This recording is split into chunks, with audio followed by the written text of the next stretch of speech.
what I thought we would do is just kind of walk through kind of the SPAC life cycle. I'm sure everyone knows about it. You can't open the New York Times or the Wall Street Journal or any publication these days without reading something about SPACs. There is something in the news almost every day, especially from the SEC recently.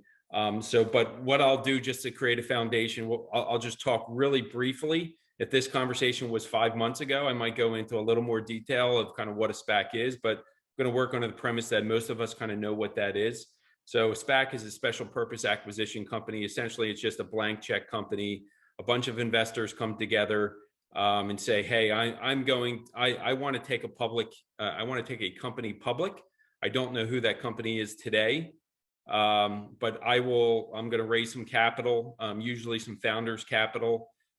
Think $7 to $10 million in founders at risk capital. So that is the capital that is truly at risk for the entity.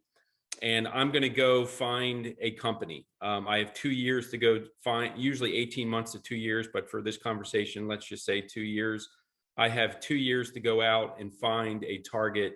I will do a merger with that operating company, and that company will be the surviving entity and will eventually be a public company.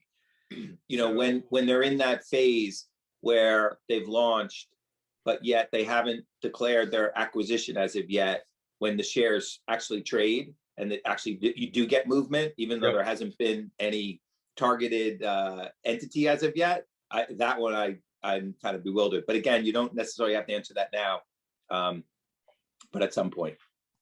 Yeah, I mean, it's the SPAC is just like any other S1. So it is an entity.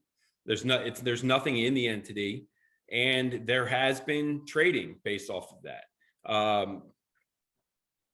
The value is, at launch of the S1 is typically in excess of $10 per share, because you have the $10. All these are valued. All the shares are valued at 10, and then there's a warrant. So you would think there's some additional value there. I will get into kind of what happened in the SPAC market about a month ago, where kind of the bubble hit. I hate using the word bubble, but where kind of the slowdown of the SPAC market hit. So we'll get into that in a second.